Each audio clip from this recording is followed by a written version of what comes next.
Giấy chứng nhận của Phạm Thế Kỷ.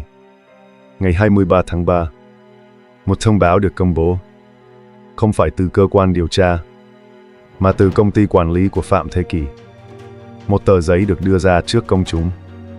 Giấy chứng nhận không có tiền án tiền sự. Nội dung rất rõ ràng. Không có tiền án, không có tiền sự, không có hồ sơ phạm tội. Và cùng lúc đó, một cái tên khác gần như biến mất khỏi mọi cuộc thảo luận bỗng xuất hiện trở lại.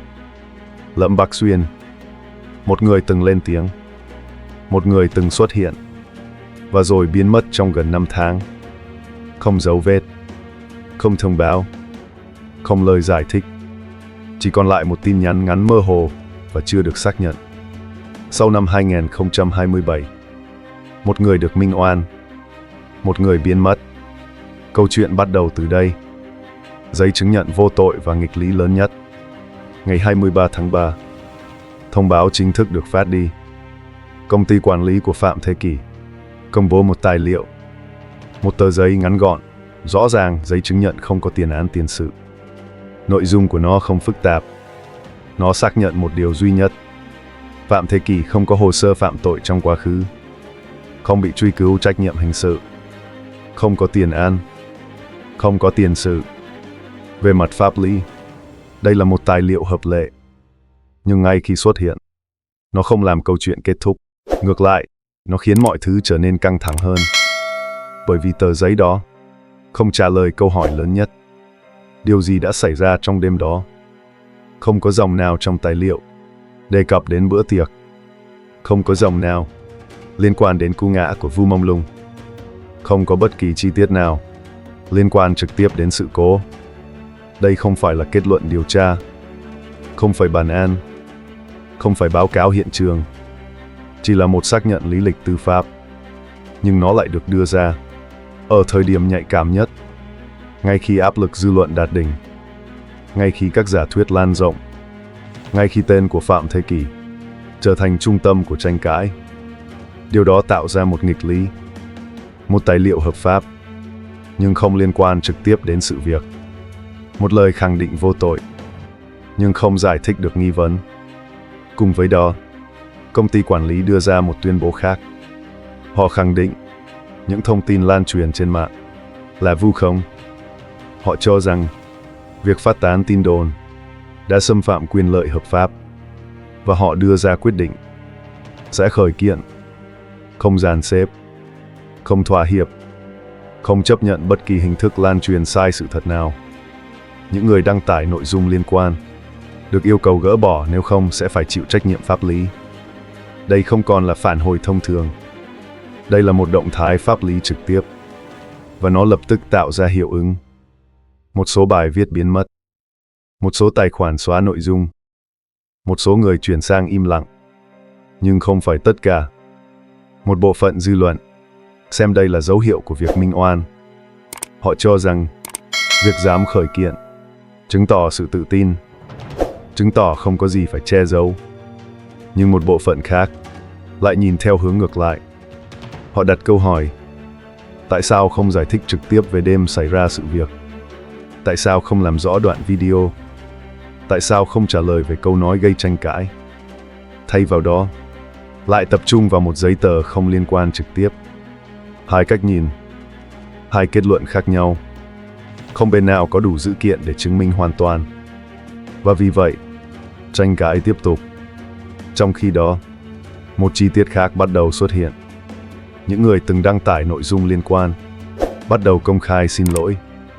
Một số người thừa nhận đã sử dụng cụm từ Amomum villosum, một cách gọi mang tính châm biếm. Sau đó họ giải thích đó là tên của một loại thảo dược trong Đông y. Họ nói rằng ý định ban đầu chỉ là một cách nói hài hước, nhưng cách diễn đạt đó đã bị hiểu sai. Những lời xin lỗi xuất hiện, không đồng loạt, nhưng đủ để cho thấy áp lực pháp lý đang có tác động. Tuy nhiên, những lời xin lỗi này không làm thay đổi câu hỏi cốt lõi. Chúng chỉ cho thấy một phần của câu chuyện, phần liên quan đến dư luận, không phải phần liên quan đến sự thật. Và chính tại đây, câu chuyện đạt đến điểm căng thẳng nhất. Một bên là tài liệu pháp lý, Một bên là những nghi vấn chưa được giải thích. Một bên là hành động kiện tụng. Một bên là những câu hỏi chưa có câu trả lời. Không có kết luận mới. Không có bằng chứng mới. Chỉ có nhiều thông tin hơn. Và nhiều góc nhìn hơn. Trong một vụ việc như vậy, điều đáng chú ý không chỉ là những gì được nói ra, mà còn là những gì chưa từng được giải thích. Và khi những khoảng trống đó vẫn tồn tại, câu chuyện sẽ không thể kết thúc. Người biến mất và tin nhắn sau 2027. Khi tranh cãi xoay quanh Phạm Thế Kỷ vẫn chưa hạ nhiệt, một hướng khác của câu chuyện âm thầm mở ra. Không ồn ào, không xuất hiện trên truyền thông chính thống, nhưng lại lan truyền trong một nhóm người theo dõi sát vụ việc. Cái tên đó là Lâm Bắc Xuyên. Theo những gì được nhắc đến trong cộng đồng mạng, Lâm Bắc Xuyên là một cựu quân nhân đã xuất ngũ. Anh không phải người nổi tiếng, không phải diễn viên, không phải ca sĩ, nhưng anh từng xuất hiện trong các cuộc thảo luận liên quan đến vụ việc của Vu Mông Lung. Anh được cho là đã lên tiếng về vụ Vu Mông Lung, đưa ra quan điểm và hướng dẫn mọi người phản ứng theo cách hợp lý, hợp pháp, không kêu gọi cực đoan, không kích động, chỉ là những lời kêu gọi giữ lý trí. Nhưng sau đó, mọi dấu vết của anh bắt đầu biến mất. Không còn bài đăng mới, không còn cập nhật, không còn xuất hiện công khai. Thời gian trôi qua 1 tháng, 2 tháng, 3 tháng, rồi gần 5 tháng. Không có thông báo chính thức về tình trạng của anh. Không có xác nhận từ cơ quan chức năng. Không có bất kỳ nguồn tin đáng tin cậy nào cho biết anh đang ở đâu. Và rồi một chi tiết bất ngờ xuất hiện. Ngày 18 tháng 4, đúng vào ngày sinh nhật của anh, một tin nhắn được lan truyền, không dài, không giải thích, chỉ vài chữ. Sau năm 2027, không có xác nhận nguồn gốc, không có bằng chứng xác minh danh tính người gửi, không có cơ sở để khẳng định tin nhắn đó thực sự đến từ Lâm Bắc Xuyên. Nhưng nó vẫn lan truyền nhanh, âm thầm và tạo ra một làn sóng mới. Một số người xem đó là dấu hiệu cho thấy anh vẫn an toàn. Trong khi đó, câu chuyện chính vẫn xoay quanh một điểm: cú ngã của Vu Mông Lung và những gì đã xảy ra trong đêm đó. Không có cập nhật chính thức mới, không có kết luận bổ sung, không có thông tin điều tra được công bố thêm. Kết luận và câu hỏi cuối cùng: đến thời điểm này, những gì được xác nhận chính thức vẫn không thay đổi. Gia đình của Vu Mông Lung khẳng định đó là một tai nạn. Không có kết luận hình sự, không có báo cáo điều tra mới được công bố. Ở một hướng khác, Phạm Thế Kỷ được công ty quản lý bảo vệ bằng một tài liệu pháp lý, một giấy chứng nhận không có tiền án tiền sự. Kèm theo đó là động thái khởi kiện những người lan truyền thông tin sai lệch. Về mặt pháp lý, đó là một phản ứng rõ ràng. Nhưng về mặt thông tin, nó không làm sáng tỏ đêm xảy ra sự việc. Và ở một góc khác của câu chuyện, Lâm Bắc Xuyên vẫn là một dấu hỏi. Không có xác nhận về tình trạng, không có thông tin chính thức về vị trí. Chỉ còn lại một tin nhắn chưa được kiểm chứng.